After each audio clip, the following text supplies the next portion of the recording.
하나님 말씀 신약성경 283쪽입니다. 고린도전서 15장 42절. 죽은 자의 부활도 그와 같으니 썩을 것으로 심고 썩지 아니할 것으로 다시 살아나며 욕된 것으로 심고 영광스러운 것으로 다시 살아나며 약한 것으로 심고 강한 것으로 다시 살아나며 육의 몸으로 심고 신령한 몸으로 다시 살아나나니 육의 몸이 있은즉 또 영의 몸도 있느니라. 기록된 바 첫사람 아담은 생명이 되었다 함과 같이 마지막 아담은 살려주는 영이 되었나니 그러나 먼저는 신령한 사람이 아니요 육의 사람이요 그 다음에 신령한 사람이니라. 첫사람은 땅에서 났으니 흙에 속한 자이거니와 둘째 사람은 하늘에서 나셨느니라. 무릇 흙에 속한 자들은 저 흙에 속한 자와 같고 무릇 하늘에 속한 자들은 저 하늘에 속한 이와 같으니 우리가 흙에 속한 자의 형상을 입은 것 같이 또한 하늘에 속한 이의 형상을 입으리라. 아멘.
예수를 믿을 때 믿음이라는 것을 그냥 추상이라든지 우리의 나름대로의 정리한 개념으로 생각하기가 쉽습니다. 그러나 신앙은 절대 그렇지 않고요. 매우 논리적이고 정확무오합니다. 부활에 대해서도 그냥 흥겨운 축제의 날로만 지킬 것이 아니라 성경에서 부활이 무엇을 말씀하신지 정확하게 알아야 되겠고, 그 부활이 우리의 신앙과 어떤 연관성이 있는지도 알아야 되겠습니다. 주님의 재림은요, 시대의 종말에 나타납니다. 그리고 그 재림은 단 1회만 나타납니다. 계속 반복적으로 나타나는 것이 아닙니다. 그런데 이 재림이 어떤 사건하고 앞으로 연관이 될 것인데요. 그 중에 하나가 바로 오늘 우리가 말씀을 통하여서 함께 생각하고 또 주제 삼은 죽은 자의 부활이라는 것입니다. 마지막 때에 죽은 자들이 부활할 때요, 선한 사람들도 부활하고요, 악한 사람들도 함께 부활할 것이라고 성경은 얘기합니다.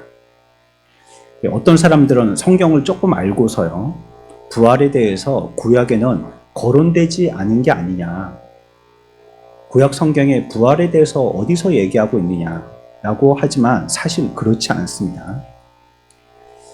주님께서 살아 계시는 동안에 주님의 십자가의 죽으심과 함께 사흘 만에 부활하실 것을 몇 차례에 걸쳐서 반복적으로 말씀하셨습니다. 내가 죽고 반드시 살아나리라. 3일 후에는 반드시 살아나리라. 그렇게 말씀하셨지만 제자들이 들을 때뿐이었습니다. 그게 무슨 말인지 잘 이해를 못했고 또 수용도 못했습니다. 그래서 그냥 예수님이 우리들에게 무엇인가 교훈하기 위한 비유신가 보다 라고 하고 별 그렇게 대수롭지 않고 지나갔는데, 그러나 이 말은 지속적으로 반복되셨던 것입니다. 이렇게 3년과 함께 예수님이 제자들과 함께 주의 십자가와 부활에 대해서 말씀하셨지만 이들이 이 말에 대해서 도무지 이해를 못했다면 구약의 성도들이 부활 교리를 이해하기는 매우 어려웠을 것이라고 짐작합니다. 직접 그 일이 일어날 것에 대하여서 당사자가 얘기하는데도 옆에 있는 사람이 이해를 못하는데 구약의 성도들이 비유를 얘기하는 걸 갖고 어떻게 잘 이해할 수 있겠습니까? 그래서 구약의 성도들은 여러 가지 표현을 통해서 부활을 말씀하시지만 그럼에도 불구하고 부활이 무슨 말인지 개념을 잘 잡지 못하고, 또 그렇기 때문에 더더군다나 구약에서 부활이 없다라고까지 얘기하는 사람이 생기게 된 것이죠. 상대적으로 신약에서 예수님이 자신이 나타나셔서 부활에 대해서 말씀하신 거 아닙니까? 정확하고 확실하게 말씀하신 분은 예수님이시거든요. 부활의 당사자이시기 때문이죠. 그렇기 때문에 이 신약의 구약에 비해서 상대적으로 더 분명하고 확실하고 또렷하게 나타나는 것입니다. 디모데후서 1장 10절의 말씀입니다. 그분이 나타나셨기 때문에 부활은 확실해졌다라고 말씀하고 있습니다. 우리 함께 읽겠습니다. 디모데후서 1장 10절입니다. 시작.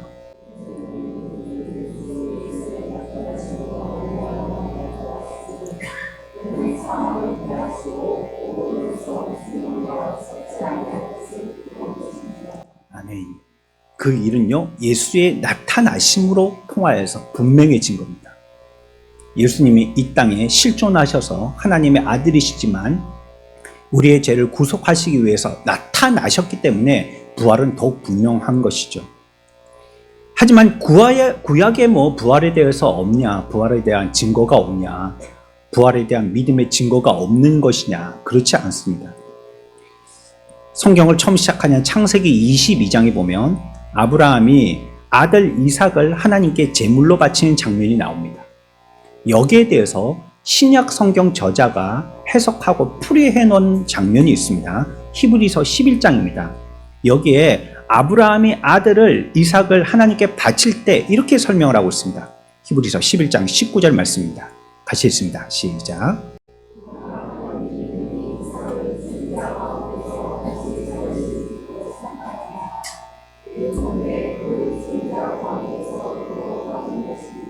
아멘. 어떻게 한다고요? 이삭을 제물로 바치는데요.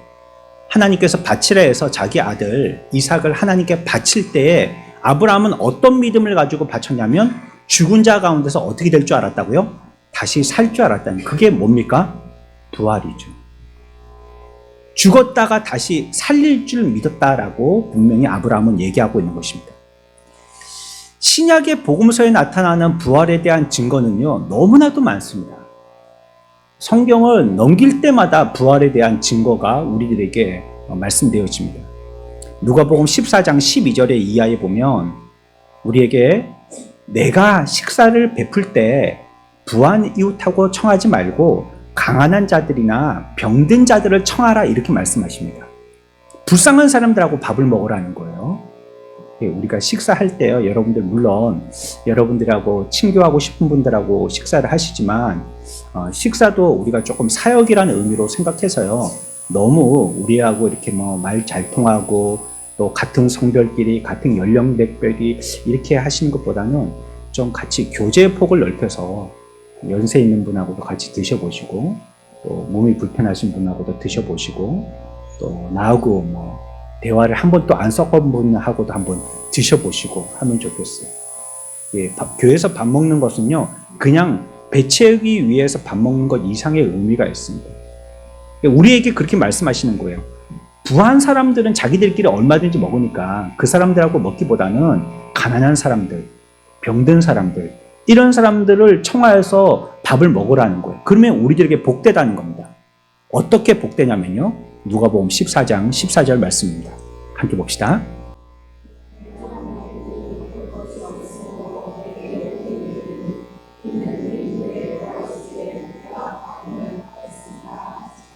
아멘. 이렇게 하면 우리에게 복이 된다는 거예요. 복이 되는데 이후에 언제 갚게 된다고요? 부활 시에 갚음을 받게 된다는 겁니다. 이 세상에서 이렇게 하면 분명히 부활을 말씀하고 있죠. 요한복음에도 부활에 대한 수많은 진술들이 나옵니다. 요한복음 5장 29절입니다. 여기도 같이 봅니다. 시작.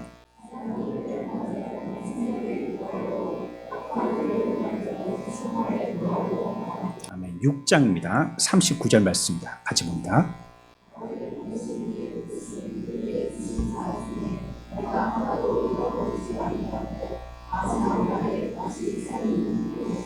육 장 40절입니다. 시작.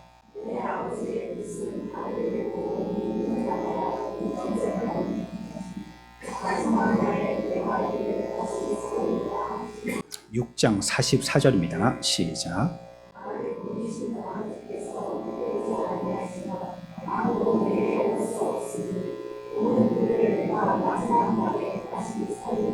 아멘. 마지막으로 6장 54절 시작.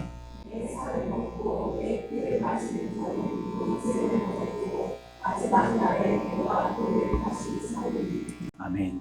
요한복음엔요, 한 장이 아니고 한 장 안에 여러 절에서 끊임없이 뭘 얘기하고 있어요? 부활을 얘기하고 있습니다. 저와 여러분들은 부활됨을 믿으시기 바랍니다. 이거는 우리들에게 그냥 뭔가 복을 받겠다는 추상적인 비유가 아닙니다. 분명한 부활을 얘기하는 것입니다.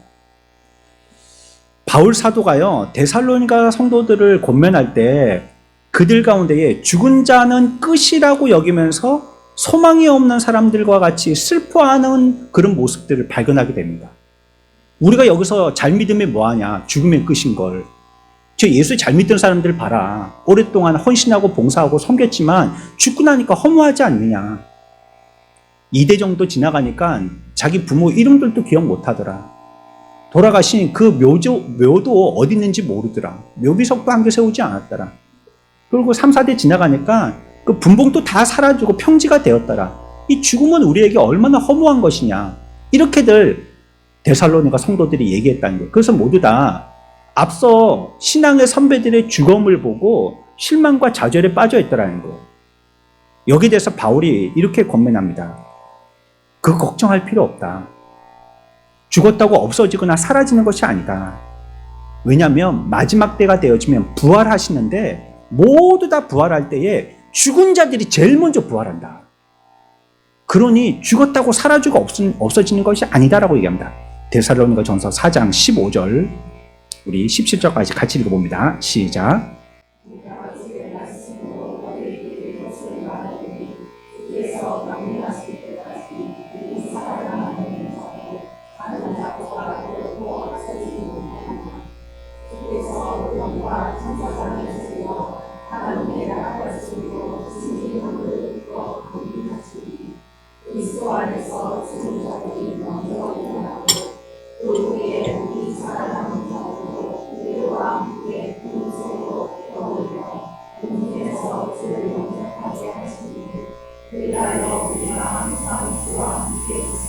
아멘. 얼마나 놀라운 장면입니까? 그렇죠? 어떤 사람들은 뭐 자기 나중에 아파트 분양될 걸 소망하면서 청약 통장을 넣는다든지, 적금 만기를 기대하면서 한 푼 두 푼 모은다든지, 합격을 기대하면서 열심히 공부한다든지. 그런데 우리들은 어떤 게 소망이냐면 죽어서 우리의 육신이 다시 부활할 것이고, 마지막 절에서 얘기하고 있는 것처럼 항상 주와 함께 있을 것이 우리들에게 부활의 영광과 기대와 소망인 것입니다. 저와 여러분들도 그러시죠? 그러니까 이 땅에서 잠시 수고하는 거요, 잠시 고생하는 거요, 그거 그렇게 큰 걸로 여길 게 아닌 것이, 그거 그냥 지나가는 겁니다. 그렇게 우리가 감기하듯이 몸살하듯이 그렇게 그냥 지나가는 것입니다. 부활의 본질이라는 것은 무엇입니까? 여러분, 부활했다는 것은 무엇이 부활했다는 것입니까? 우리의 육신이 부활했다는 겁니다. 우리가 기독교에 대해서, 신앙에 대해서 믿음을 가질 때에 이 신앙을 아주 고차원의 것으로 생각하다 보니까 부활이라는 것도 어떤 신령한 면으로 자꾸 해석하려고 하는 그런 습성들이 있는 것 같아요. 우리가 더 깊은 거, 더 넓은 의미, 뭐 이런 것들을 자꾸 찾으려고 하다 보니까 그렇습니다. 그렇지만 부활이라는 것 말 자체는요, 분명히 그 의미는 무슨 부활을 얘기하냐면 바로 몸의 부활을 얘기하는 겁니다. 저와 여러분, 우리가 갖고 있는 이 몸이 반드시 부활한다는 것, 이건 영적인 것만을 얘기하는 것이 아닙니다. 육적인 부활을 분명하게 얘기하는 것입니다. 몸이 다시 일어나는 것이고요, 또한 인간의 이 정신만이 아니라 몸도 계속해서 부활되어진 몸으로 지속됨을 얘기하고 있는 것입니다. 죽어서 끝나는 것이 아니에요. 우리가 이 땅에 있는 동안에 우리의 믿음의 삶에 그 사람의 정도를 가지고 우리의 죽음 이후에 부활된 몸으로서도 하나님과 함께 있게 되어질 때도 지속되게 되는 것이에요. 그래서 이 땅에서의 우리의 몸과 이 세상에서의 우리의 삶이라는 것도 우리가 그렇게 가벼이 볼 것은 아닙니다. 이게 이어지기 때문이죠. 요한복음 20장에 우리가 잘 알고 있는 도마 스토리가 있잖아요. 부활 소식을 들었지만 예수 그리스도의 부활을 도마가 믿었습니까? 안 믿었습니까? 안 믿었습니다. 요한복음 20장 25절에 이와 같이 불신앙의 말을 하죠. 같이 읽어봅니다. 시작.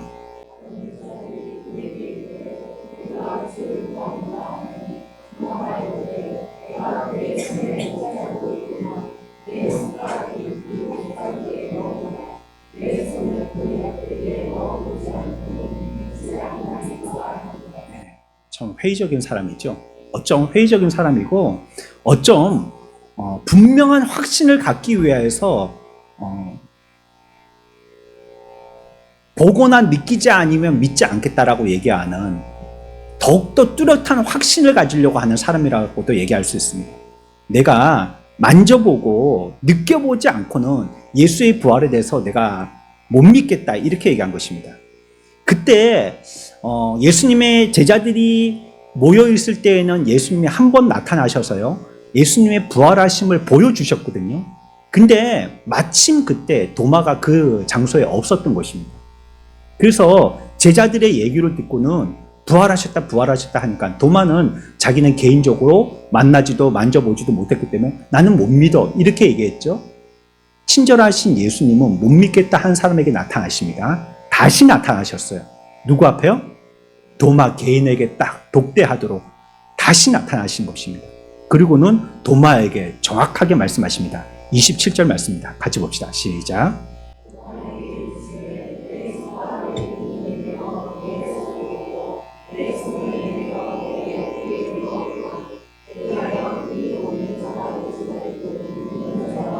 아멘. 내 손을 보고 내 손에 내밀어서 내 옆구리에 넣어보라 말씀하시는 것입니다. 그러니까 넣어보니까 어떻습니까? 주님 몸에는 여전히 이전에 맞으셨던 채찍 자국이 있으셨고, 또 못 자국도 있으시고, 또 옆구리에는 창 자국도 있는 것을 확인하게 된 것입니다.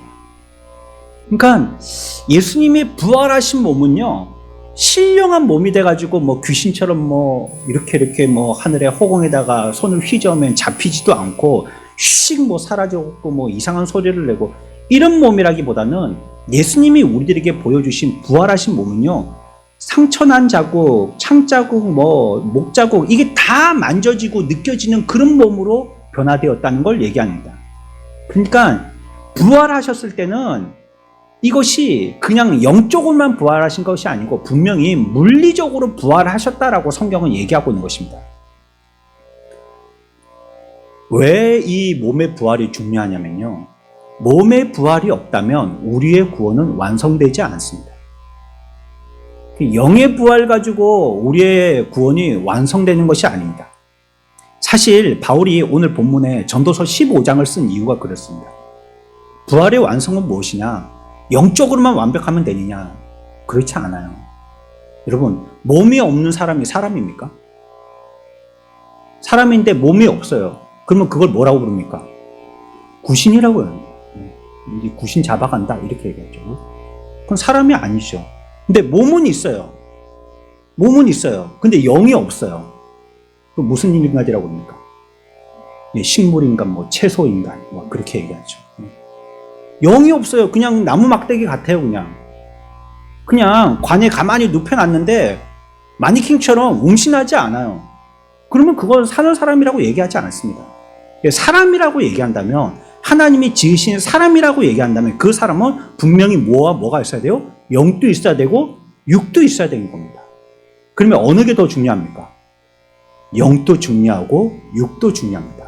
만약에 영만 중요했다면 부활 때 육은 하나님이 버리실 겁니다. 불필요한 걸 뭐 하려고 살리겠어요? 자꾸 걸리기만 하는 거, 우리에게 죄짓기만 만드는 거, 육신은 아무짝에도 소용이 없다면 육신의 부활을 뭐 하려고 하나님께서 행하시겠어요? 그렇지 않아요. 물론 우리의 삶의 주도권을 가지고 우리가 애쓰고 노력해야 될 부분은 영적인 사람으로 더 신령한 사람이 되는 것이겠지만, 우리의 육이 그렇다고 불필요하거나 이걸 몹쓸 것으로 생각해서는 안 된다는 것입니다. 우리의 구원은 반드시 영의 구원과 함께 육의 구원이 합해질 때 이 구원이 완전한 구원이라고 성경은 얘기하고 있어요. 15장 17절의 말씀입니다. 한번 읽어보겠습니다. 시작.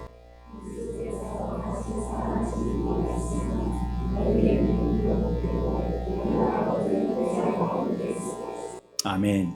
살아났다는 것은 무엇이 살아났다는 것입니까? 예수 그리스도의 육신의 살아나심을 얘기하는 거죠. 그분의 살아나심이 없으면 우리가 믿는 믿음이 어때요? 헛믿음이라는 겁니다. 헛믿음. 예수님이 부활하시지 아니하시면 우리가 뭘 믿는 거냐, 그게. 우리가 부활되지 않는다면 뭘 믿는 거냐, 그게. 육신의 구원이 없다면, 육신의 부활이 없다면 헛믿는 거다, 이렇게 얘기하시는 것입니다. 왜냐면요, 그 당시에는요, 이단들이요, 죄는 몸에만 짓는 것이기 때문에 구원은 몸에서 벗어나고 영적인 구원만이 구원이다라고 얘기하는 이단들이 많았고요. 그 이단들은 지금도 마찬가지입니다. 오늘날의 이단들도 그들이 갖고 있는 교리를 살펴보면 육신은 쓸모없다라고, 육신은 빨리 팽개쳐야 된다라고 얘기하는 이단들이 있습니다. 그러나 성경은요, 안 그렇습니다. 성경은 우리의 육신을 아무렇게나 써도 되고 나중에 분리쓰레기통에 버리면 된다 말씀하지 않습니다. 육신도 구원받아야 된다라는 겁니다. 그것이 힌두교에서 얘기하는 무크티라는 겁니다. 그리고 불교에서 얘기하는 해탈이라는 겁니다. 육신에서 벗어나는 것, 육신에서 자유함을 얻는 것, 그것이 그들이 얘기하는 구원이라는 거예요. 그러니까 육신은 빨리 여기에서 없애버려야 된다는 거예요. 아무 쓸모도 없으니까. 몸에서 벗어나기 전에는 완전한 구원을 이루지 못하고요, 몸에서 벗어날 때 그 사람은 완전히 구원에 이르게 되어진다는 것이 이방 종교의 교리들입니다. 하지만 이것은요, 성경에서 얘기하는 몸의 구속과는 전혀 반대되는 얘기를 하고 있는 것입니다. 아담과 하와가 죄를 지었을 때요, 그 죄의 효과가요, 영에만 미친 것이 아니고 육에도 미쳤습니다. 그렇기 때문에 우리가 완전한 구원을 얻기 위해서는 영도 구원을 얻어야 되지만 반드시 육도 구원을 얻어야 되는 것입니다. 아니, 한쪽 다리는 구원을 얻었는데 나머지 다리는 구원을 못 얻어갖고는 어떻게 되겠어요? 한쪽 팔은 구원을 얻었는데 나머지 팔이 구원을 못 얻어서는 어떻게 되겠어요? 구원은요, 영과 육이 함께 포함되는 것을 얘기하는 것입니다. 그래서 그리스도는요, 구원하실 때 몸도 구원하셔야 된다라고 얘기합니다. 로마서 8장 11절 말씀입니다. 이 말씀 함께 읽어보죠. 시작.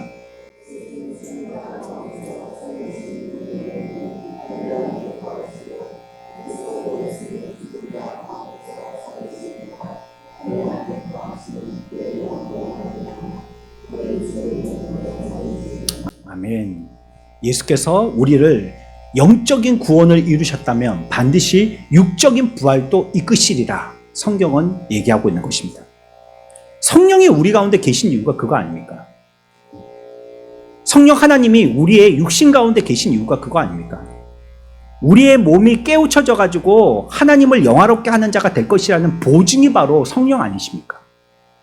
우리의 육신이 그냥 못 쓸 것으로서 이 세상에서 죄만 짓다가 그냥 사그러질 이런 몸이 아니고 성령이 우리 가운데 계셔가지고 이 몸이 깨우쳐질 것이다. 그리고 이 몸은 주님 만날 때 영화롭게 될 것이다. 이것이 우리 가운데 성령이 하시는 역할이죠. 계속해서 그래서 우리는 영의 삶을 살고 우리의 몸을 깨끗하게 해야 되고 우리의 몸은 주님이 거하시는 성전이고 그러니 단속해야 되고 거룩하게 해야 되고 우리의 삶을 안정적으로 주님이 기뻐하시는 경건한 삶을 살아야 된다. 성령이 촉구하시는 게 그거 아닙니까? 우리 속에 있는 성령은요, 우리 속에 있는 영은요, 저절로 하나님을 찾아가게 되는 것이거든요. 그 기뻐하심을 쫓아서 하나님을 찾는 것입니다. 그러나 육신은 자꾸 반대로 가니까 성령이 그렇지 않도록 우리들을 이끄시는 것이죠. 우리는요, 이 땅에서도 우리지만요, 부활 이후에도 우리인 것입니다. 죽었던 몸하고요, 또 부활한 몸 사이에 이것을 성경은 땅에 심기운 곡식과 그 심기운 곡식의 씨하고 또 자란 곡식 이 사이에는 근본적인 연관성이 있다라고 얘기하면서 설명하고 있습니다. 우리가 부활했지만요, 부활했을 때의 부활의 변화라고 얘기한다면 동일한 구성 요소로 일으켜지는 것은 아니라는 것입니다. 부활했지만 우리가 지금 갖고 있는 이 똑같은 몸으로 부활하는 것은 아니라는 거예요. 뭔가 우리 속에 우리를 만들고 있는 이 요소들이 새롭게 변화된다라고 얘기하고 있는 것입니다. 과학자들이 연구를 해봤는데요. 우리 몸은요, 7년을 주기로 해서 세포들이 완전히 바뀌어진답니다. 그러니까 여러분들 지금 나이에 7년 전의 세포는 없습니다, 지금. 7년 이후의 세포입니다. 그러니까 여러분들이 만약에 5살 때, 10살 때의 그 몸을 지금 또 성장시켜서 이런 몸으로 갖고 있다라고 생각하시면 오해시라는 거예요. 그 몸은 없어진 거예요.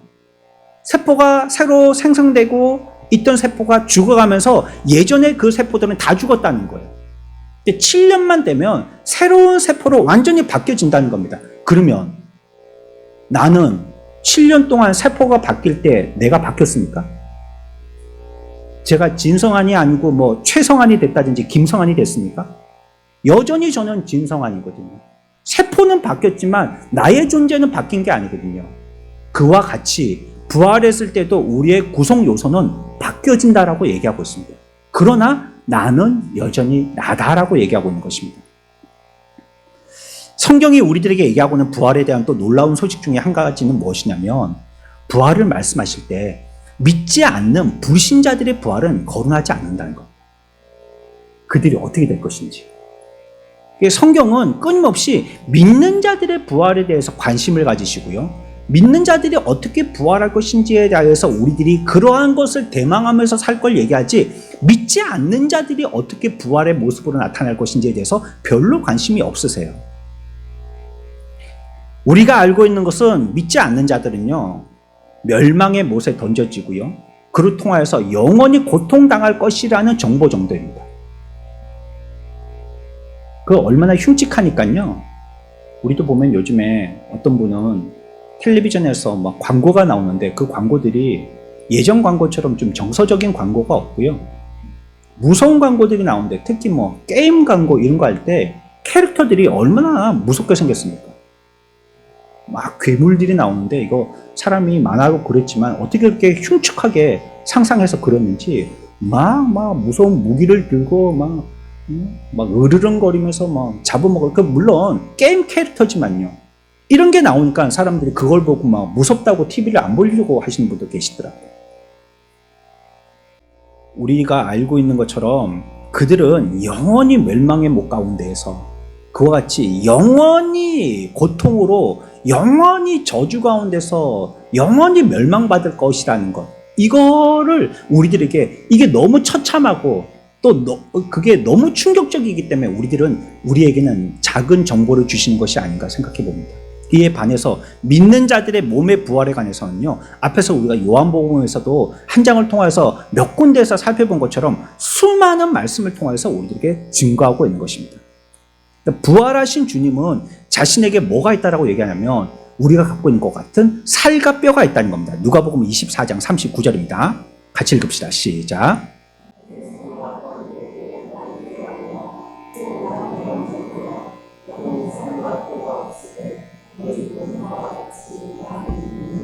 나는 뭐가 있다는 거예요. 그러니까 살과 뼈가 있다는 겁니다.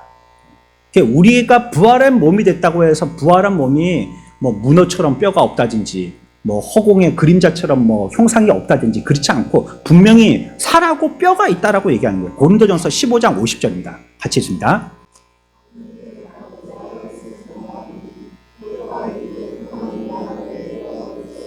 아멘. 잠시만요. 그러니까 여기서 이렇게 비교하고 있어요. 우리가 부활했을 때요, 혈과 육이라는 것은 하나님 나라에 이어받을 수 없다는 거예요. 비교해서요, 살과 뼈는 부활했을 때 생성된다는 것입니다. 그러니까 여기에서 살과 뼈하고요, 혈과 육은 뭔가 비교했을 때 차이가 있다는 거예요. 다시 얘기하자면 부활 전의 몸하고 부활 이후의 몸은 전혀 다른 몸이 있다는 겁니다. 살과 뼈가 있지만 지금 내가 가지고 있는 이런 살과 뼈가 아닌 새로운 살과 뼈고요. 이전의 혈과 육이 이제는 다시는 그런 모습으로 부활 이후에도 똑같은 형상으로 나타나는 것은 아니라는 것입니다.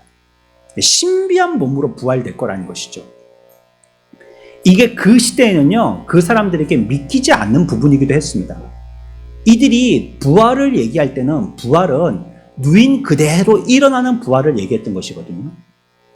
그 시대의 장례법은 매장이었죠. 우리처럼 토장은 아니지만 큰 바위를 갖다가 깎아서 구멍을 내고 그 안에 매장하는 것이었죠.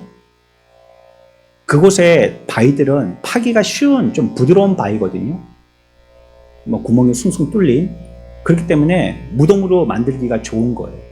그리고 그 안에 넣어두고 돌무덤으로 앞에를 입구를 막는 겁니다. 그게 장례 방법이었었습니다. 그러니까 누인 그대로 부활할 것이다 라고 믿은 것이죠. 그러나 오늘날의 그러한 모습을 생각해보면, 장례 제도를 생각해보면 그들은 아마 오늘날에는 부활을 못 믿었을 겁니다. 그렇다면. 왜냐하면 오늘날은 장례법이 여러 가지가 있거든요. 매장만 있는 게 아니고 또 대부분 오늘날은 화장들을 하시잖아요. 그리고 또 화장해가지고도 나무 밑에 묻는 뭐 수목장 이런 것도 있고, 또 요즘에는 뭐 어떤 약물을 통해 가지고요, 살만 싹 녹인 다음에 뼈만 추려가지고 어떻게 하는 또 장례법이 있다라고 저번에 신문에 나왔더라고요. 또 어떤 나라에서는 천장이라고 해서 새 먹이가 되도록 하는 이런 장례법도 있습니다. 그러면 우리의 요소들이 다 어떻게 되는 거예요? 사라지고 분해되고 뭐 새 먹이가 되고 다 없어지는 것이잖아요. 그러면 부활을 못한다라고 생각해요. 그 사람들은. 누인 그대로 생겨나게 된다. 누여진 모습 그대로 하나도 바뀐 거 없이 똑같이 그대로 살아나기만 하는 것이다 라고 얘기하는 것입니다. 그러나 부활의 몸은 그런 게 아니라는 거예요. 살과 뼈는 있지만 혈과 육, 예전의 것은 아니라는 거예요. 그래서 엄밀히 얘기하면 예수님 시대에도 죽은 자를 살리기도 하셨죠, 예수님이. 그러나 그 죽은 자를 살린 것을 부활이라고 얘기하기는 힘들다는 것입니다. 왜냐하면 결국 그 사람들은 어떻게 됐어요? 죽었으니까. 그리고 죽기 직전의 몸과 살아난 이후의 몸이 동일한 몸이었거든요. 동일한 몸이었었어요. 이 성경에서 얘기하는 살과 뼈의 신비한 몸은 아니었다는 것입니다. 그러나 완전한 부활이 이르렀을 때는 성경이 오늘 우리들에게 그와 같이 얘기하고 있는 것입니다. 고린도전서 15장 42절은요. 또 이 부활의 특징이 무엇이냐면 이렇게 얘기하십니다. 같이 읽습니다. 시작.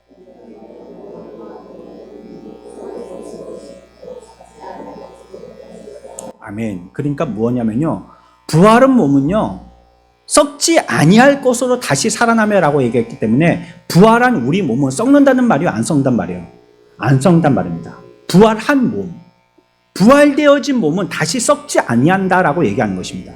그러니까 이 말을 얘기하는 것은 우리에게 무슨 질병의 위협이나 아니면 나이 때문이라든지 죽음 때문에 지배받지 않는다는 겁니다.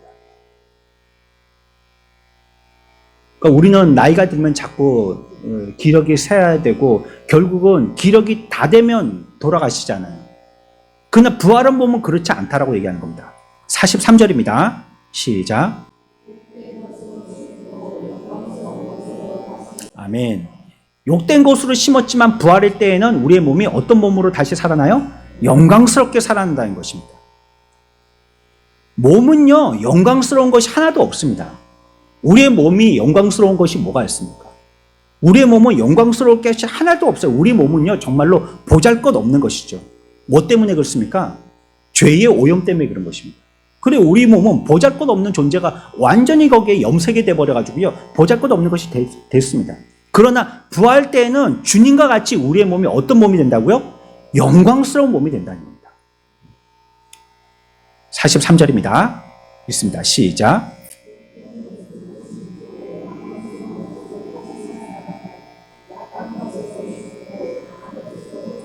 아멘. 약한 우리 몸이잖아요. 감기 콜록콜록 걸리고 또 쿵 하면 또 부러지고 또 어디 노출되면은 막 우리 피부도 막 태양에 타고 뭐 이렇게 약하지만 나중에 부활 때에는 어떻게 살아난다고요? 강한 거예요.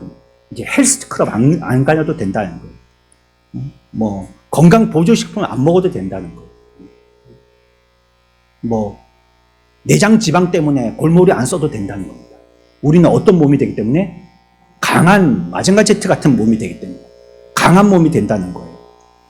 찰스 웨슬레가요, 찬송가 23장은 이렇게 가사를 쓰고 있어요. 만일이 내게 있으면 그 입 다 가지고. 이 찬양 잘 아시죠?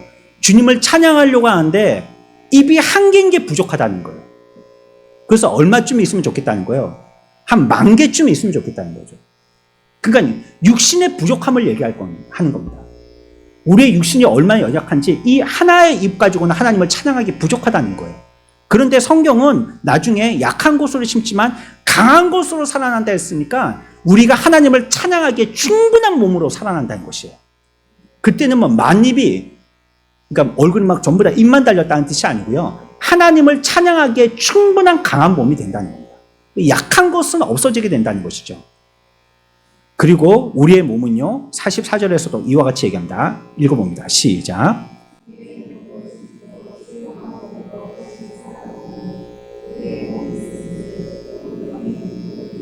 아멘. 육의 몸으로 심었지만 나중에 살아날 때는 어떤 몸으로 살아나요? 신령한 몸이 된다는 것입니다. 영의 몸이라는 것이 전혀 없는 몸이 된다는 말이 아닙니다. 신령한 몸이 된다는 것이 뭐 구신과 같이 뭐 전혀 몸이 없는 그런 상태가 된다는 것이 아니에요. 육체적인 우리의 본성이 있잖아요. 동물적인 본성이 있죠. 이 세상에서 사는 이 우리의 삶은요, 이 육체에 의하여서 최적화되어 있습니다. 그러니까 이 세상에서 살도록 하기에는 육체의 몸이 필요한 것입니다.